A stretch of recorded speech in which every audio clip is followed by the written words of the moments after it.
तो चलिए लोग, हम लोग हिस्ट्री आगे से स्टार्ट करते हैं जहां तक पढ़े थे। आज का जो अपना टॉपिक है पूर्ण स्वराज की मांग। पूर्ण स्वराज की मांग, आइए समझते हैं चीजों को। देखो, प्यार प्यार से समझना है। कैसे समझना है? प्यार प्यार से। और आप एक बात याद रखो, हिस्ट्री जब हम पढ़ाते हैं तो कुछ बच्चे जो है ना, क्या करने लगते हैं कि हम तो पढ़ा रहे हैं, वो क्या करते हैं ना कि अपने में बात करने लगते हैं। तो याद रखिएगा, मेरा नजर आपके ऊपर बना हुआ है। हमको अगर लगेगा कि आप बढ़िया से नहीं समझ रहे हो या फिर बढ़िया से तुम नहीं सुन रहे हो, तो इसका अंजाम जो होगा वो बहुत ही ज्यादा आपके ऊपर प्रभावी होगा। तो हम पढ़ने वाले हैं पूर्ण स्वराज की मांग। 31 दिसंबर 1929 के मध्य रात्रि में कांग्रेस के लाहौर अधिवेशन में जवाहरलाल नेहरू ने रावी नदी के तट पर तिरंगा झंडा फहराया तथा स्वतंत्रता की घोषणा का प्रस्ताव पढ़ा और 26 जनवरी 1930 को पूर्ण स्वतंत्रता दिवस मनाने का घोषणा किया। आओ समझते हैं चीजों को आराम आराम से। ठीक है बाबू, पूर्ण स्वराज की मांग बात है 31 दिसंबर 1929 के मध्य रात्रि। मध्य रात्रि मतलब आधे रात को हम क्या बोलते हैं? मध्य रात्रि। तो बोल रहा है कि 31 दिसंबर 1929 के मध्य रात्रि में कांग्रेस के लाहौर अधिवेशन, कांग्रेस के कौन से अधिवेशन जी? लाहौर अधिवेशन में जवाहरलाल नेहरू ने रावी नदी के तट पर तिरंगा झंडा फहराया। आपसे पूछ सकता है कि जवाहरलाल नेहरू ने किस अधिवेशन के तहत रावी नदी के तट पर तिरंगा झंडा फहराया? तो कौन से अधिवेशन के तहत जी? लाहौर अधिवेशन। कब फहराया बाबू? 31 दिसंबर 1929 के मध्य रात्रि में। कब फहराया? स्वतंत्रता की घोषणा का प्रस्ताव पढ़ा और उसी रात्रि में, मध्य रात्रि में जवाहरलाल नेहरू ने क्या पढ़ा जी? तो स्वतंत्रता की घोषणा का प्रस्ताव पढ़ा। उनके पास होगा, वो पढ़ करके उसी मध्य रात्रि में सबको सुनाया। 26 जनवरी 1930, बारी आ गया 26 जनवरी 1930 को पूर्ण स्वतंत्रता दिवस मनाने का घोषणा किया। तो नेहरू जी ने पूर्ण स्वतंत्रता दिवस मनाने की घोषणा कब की थी? 26 जनवरी 1930। ठीक है, इतना बात समझ में आ गया आपको? क्या आगे हम बढ़ सकते हैं बाबू? चलिए, जो भी पीछे हमारी बहनें ऐसे करके बैठी हुई है, ऐसे, वो थोड़ा सा स्ट्रेट बैठो। और एक बात में थोड़ा सा भी बुराई नहीं है, जिनको नहीं दिखाई पड़ता है ना, अब जो देखते हैं कि थोड़ा सा कमजोर है वो जानबूझ के पीछे बैठता है। तुम दोनों आगे बैठा करो, ठीक है? समझ रही है सब हमारी बात? आगे बैठा करो।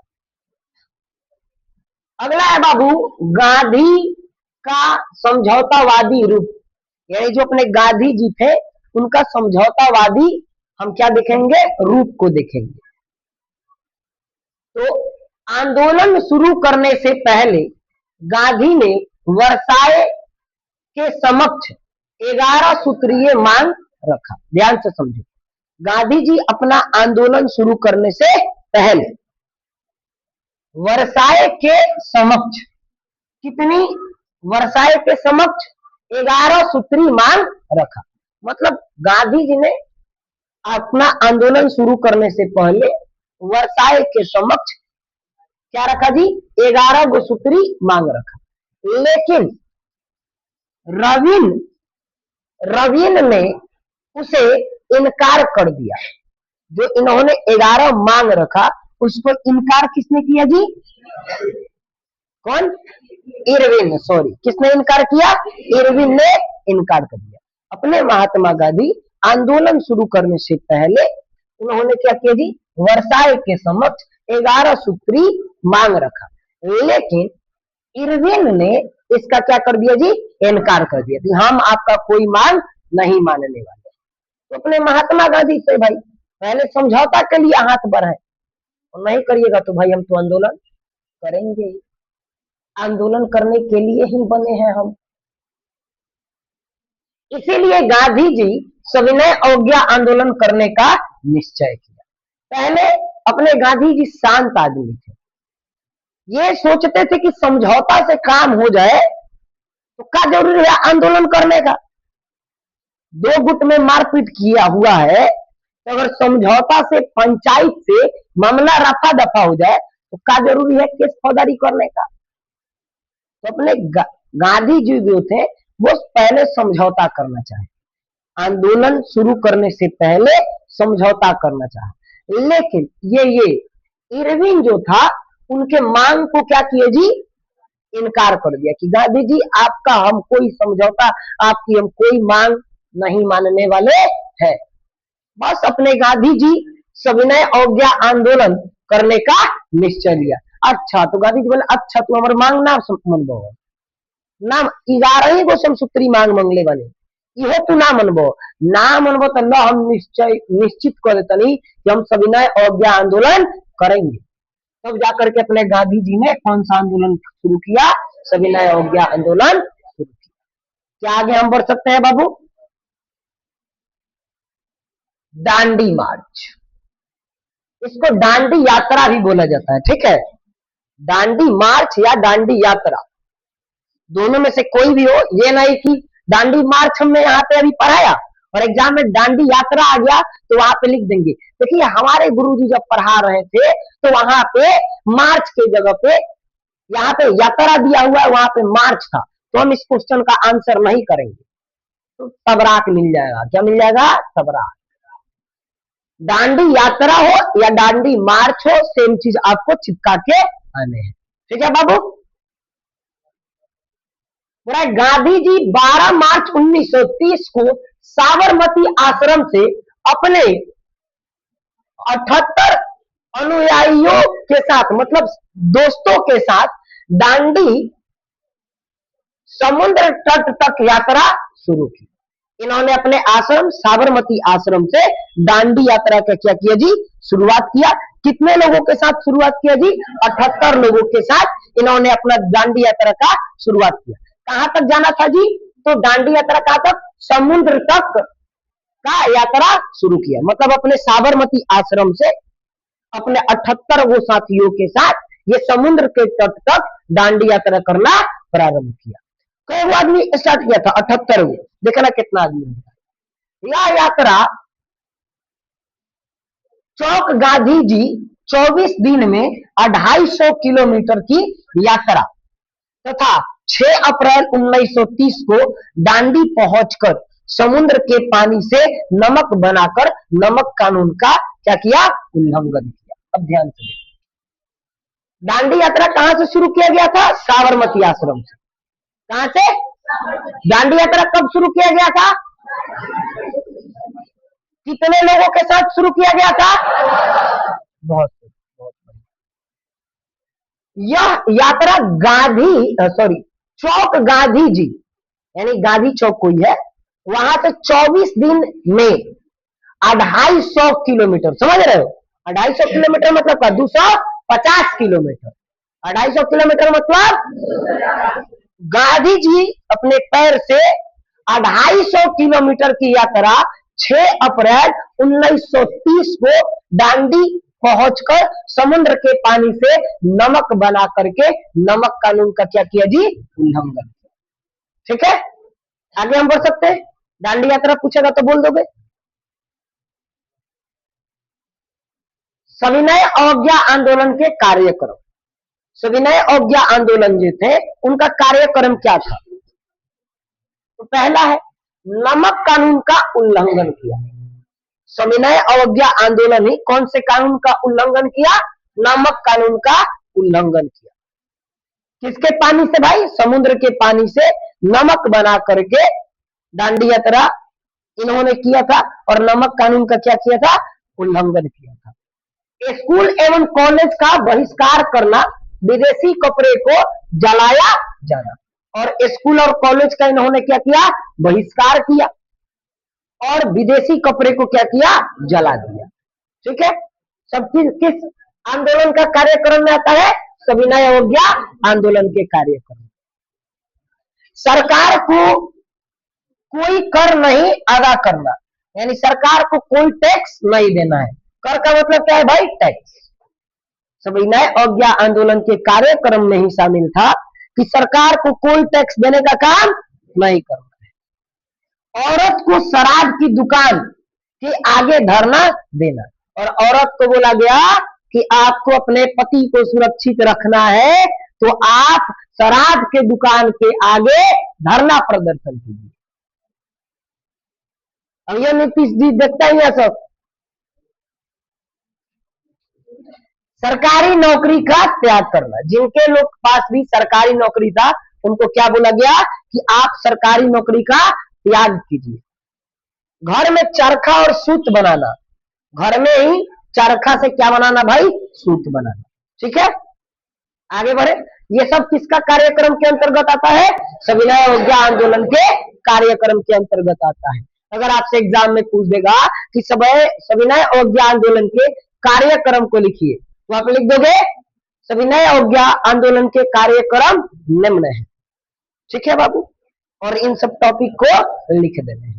ठीक है बाबू, ठीक है। आवाज नहीं कीजिए लोग।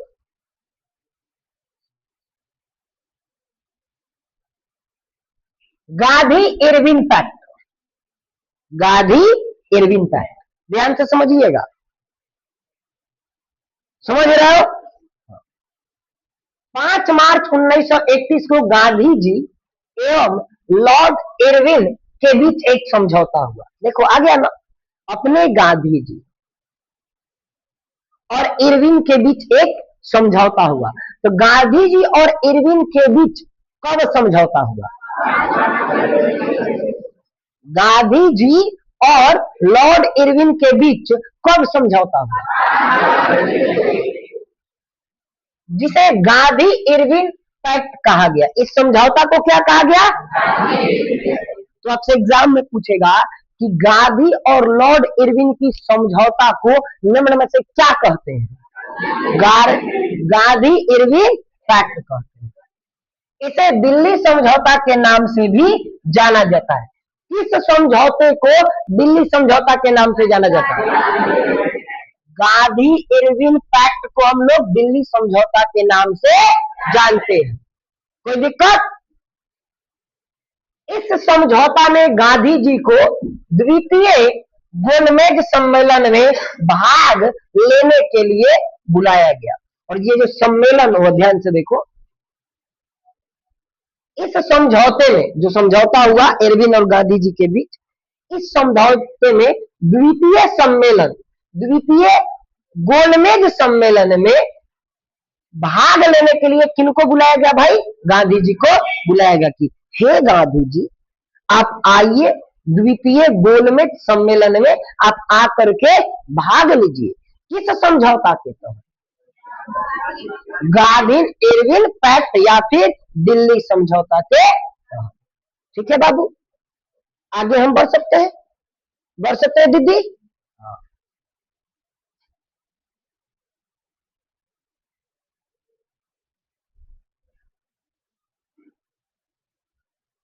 सविनय अवज्ञा आंदोलन के परिणाम, जब आंदोलन होगा तो उसका कुछ ना कुछ परिणाम होना चाहिए ना, कि आप खाली हुल्ले करिए और उसका कोनो परिणाम ना मिलेगा तो आप आंदोलन करिएगा, नहीं करिएगा। तो जब आंदोलन होता है तो उसका परिणाम निकल करके आता है। तो आइए आंदोलन करने से क्या फायदा होगा। सविनय अवज्ञा आंदोलन में राष्ट्रीय आंदोलन के सामाजिक आधार का विस्तार हुआ। ये राष्ट्रीय स्तर पे आंदोलन हुआ और सामाजिक आधार का क्या हुआ जी, विस्तार हुआ। ठीक है, सविनय अवज्ञा आंदोलन में महिलाओं ने बढ़ चढ़ कर क्या जी, बढ़ चढ़ कर हिस्सा लिया। मतलब सविनय अवज्ञा आंदोलन में महिलाएं भी बढ़ चढ़ कर आगे आई थी और हिस्सा ली थी, आंदोलन का भाग बनी थी। ठीक है, तो किस आंदोलन में महिलाओं ने बढ़ चढ़कर हिस्सा लिया था? उस समय ये भी बहुत बड़ी बात था। सविनय अवज्ञा आंदोलन के कारण ब्रिटिश सरकार के द्वारा 1935 में भारत शासन अधिनियम पारित किया गया। इस आंदोलन के कारण ब्रिटिशों के द्वारा 1935 में भारत शासन अधिनियम पारित किया गया, सविनय अवज्ञा आंदोलन के तहत। भारत शासन अधिनियम कब पारित किया गया भाई? किसके द्वारा पारित किया गया?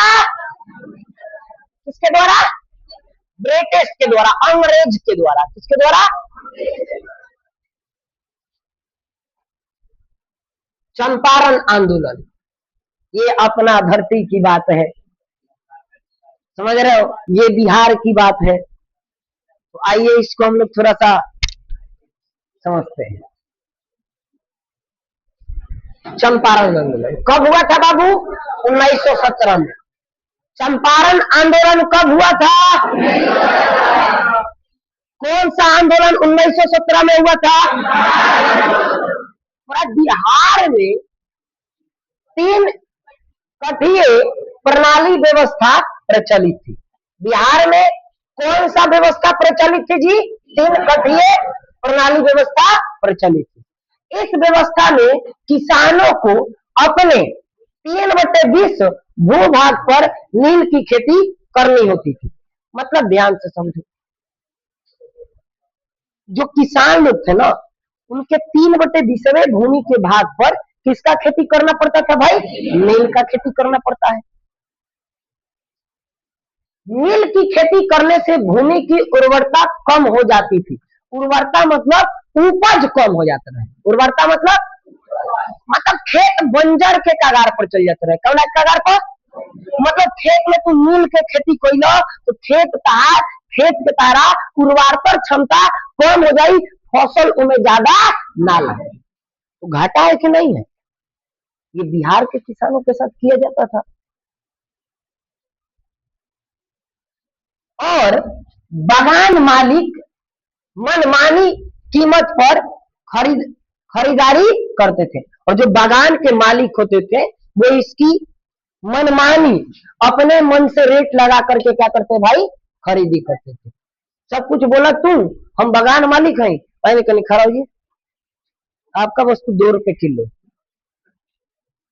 मार दीजिएगा चला के सिलवट। अभी किसी का सामान का हम रेट लगा सकते हैं अपने मन से, तो अभी लेवे के बाद न तो यहाँ से आगे बढ़ो तो। लेकिन उस समय ऐसा नहीं था, जो बागान के मालिक होता था मनमानी रेट लगाता था।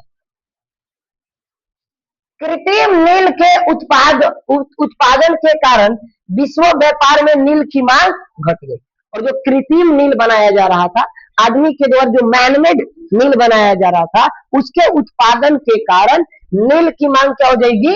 घट गई।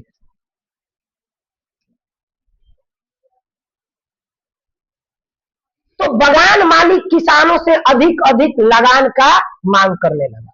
जो कृत्रिम नील था उसकी मांग बढ़ने पर, उसको बनाने पर विदेशों में इसकी मांग क्या हो गई जी?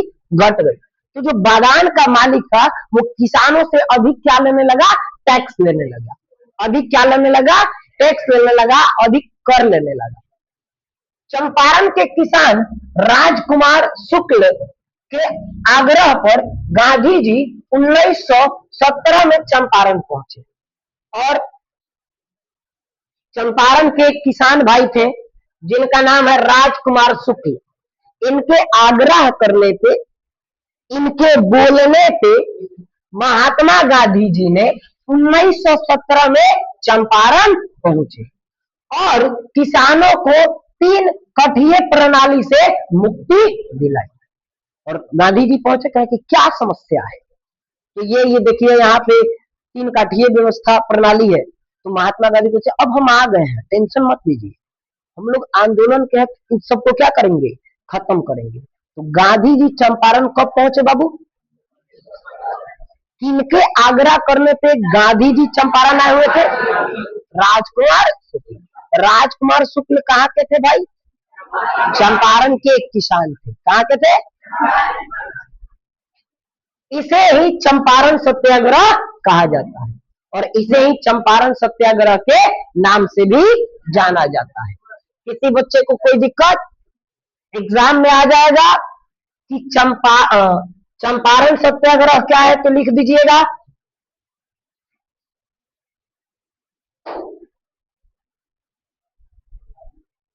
खेरा आंदोलन। कौन आंदोलन? खेरा। खेरा आंदोलन कब हुआ था? खेरा आंदोलन कब हुआ था? कब हुआ था? क्या हुआ था? गुजरात के खेरा में बारिश के कारण खरीफ की फसल नष्ट हो गई थी। गुजरात आपको पता है राज्य एक है, सॉरी भारत का एक राज्य है। वहां पे मानसून के कारण, बारिश के कारण खरीफ फसल क्या हो गया था जी? नष्ट हो गया था। इसीलिए वहां के किसान लगान की माफी के लिए आंदोलन कर रहे थे और बोल रहे थे कि देखिए मेरा जो फसल है इस बार बारिश के कारण, जो गुजरात के किसान भाई थे उनका बारिश के कारण फसल क्या हो गया था? नष्ट हो गया था। तो वो बोल रहे थे कि देखिए हमारा जो है ना, इसीलिए वहां के जो किसान थे वो लगान यानी कर की माफी के लिए आंदोलन कर रहे थे कि आप हम लोग से मेरा फसल नष्ट हो गया है तो इस बार हम लोग आपको कर लगान नहीं देंगे। आंदोलन कर रहे थे। गांधी जी ने खेरा के किसानों के लिए 22 जून 1918 को सत्याग्रह का क्या किया जी? आह्वान किया और आंदोलन में किसानों को समर्थन किया। ठीक है, गांधी जी यहां पहुंचे, बोले कि टेंशन नहीं लीजिए, हम आ गए हैं लगान माफ कराने के लिए। समझ रहे हो सब गांधी जी कितना प्रभावशाली आदमी है। और तुम सबको कुछ कुछ बेवकूफ टाइप लोग के बढ़ावे चढ़ावे में आप गांधी जी के विरोध बोलने लगते हैं। जहां जहां पे समस्या है तहां तहां पे अपने गांधी जी है। चलिए क्या समस्या है? मारपीट हम लोग थोड़ी ना करेंगे, बढ़ जाएंगे, भूख हड़ताल करेंगे, कपड़े ना पहनेंगे, धोती लपेट के रहेंगे।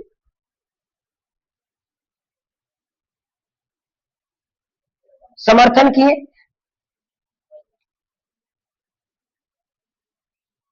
बाद में रवि की इच्छा फसल होने पर गांधी जी आंदोलन समाप्त कर दिया और बाद में क्या हुआ जी?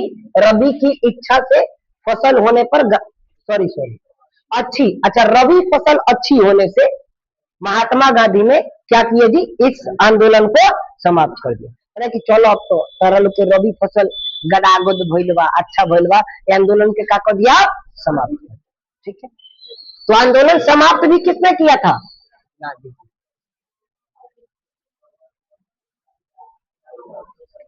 देखिए फिर विद्रोह हो गया है। कौन विद्रोह भाई? मोपाला विद्रोह। मोपाला विद्रोह कब हुआ?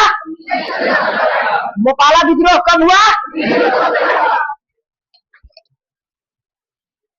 केरल के किसानों ने लगान का बोझ बढ़ने और भूमि संबंधी उनके अधिकार नियंत्रित किए जाने के कारण मालाबार तट पर आंदोलन किया जिसे मोपाल विद्रोह कहा जाता है।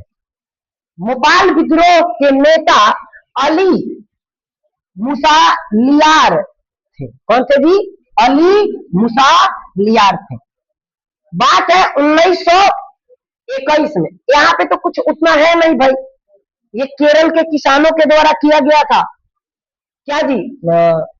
लगान का बोझ बढ़ने से और भूमि संबंधित उनके अधिकार नियंत्रित किए जाने के कारण मालाबार तट पर आंदोलन हुआ था।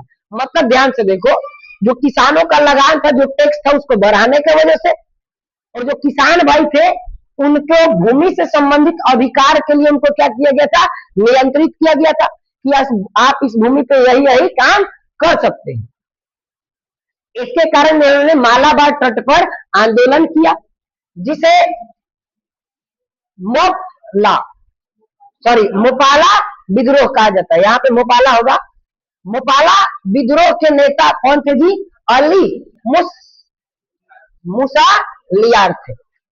बात है बाबू 1921 में 1921 में विद्रोहियों के खिलाफ सैनिक कार्रवाई हुई, और जो विद्रोही थे उनके खिलाफ सैनिक कार्रवाई कब किया गया भाई? और विद्रोह धीरे धीरे समाप्त हो गया, और विद्रोह को धीरे धीरे खत्म किया गया। कल का जो अपना टॉपिक है वो क्या है जी? बरदोली सत्याग्रह। ठीक है, तो यहाँ का पढ़ाई हम लोग यहाँ से कल शुरू करेंगे। जितना पढ़ा रहे हैं उसको आपको घर पे जाना है और बहुत ही बढ़िया से चीजों को पढ़ाई करना है। ठीक है, और आपके पास अब समय नहीं है। अब ये नहीं है कि इसे मोबाइल गए खोले और मोबाइल में इसे सर्च किए, ऐसे गए और ऐसे सर्च किए। 6 महीना के अंदर बिहार बोर्ड टॉपर कैसे बने, तो ऐसे जैसे सर्च कीजिएगा 50 वो इन्फ्लुएंसर आ जाएंगे, 50 वो आपको मोटिवेट करने वाले लोग आ जाएंगे। लेकिन सही मायने में एक अगर आपको बात बताया जाए तो जब तक आपका कॉपी कलम नहीं उठेगा आपका अच्छा नंबर नहीं आएगा। आप मोबाइल पे रील देखने से आपको कंसेप्ट क्लियर नहीं होगा, आपका चीजें आपको याद नहीं होंगी। उसके लिए आपको अपना कॉपी कलम खोलना होगा और पढ़ाई करना होगा। ठीक है बाबू, तो आज का क्लास हम लोग यहाँ पे ही खत्म करते हैं, मिलते हैं अगली क्लास में। ठीक है।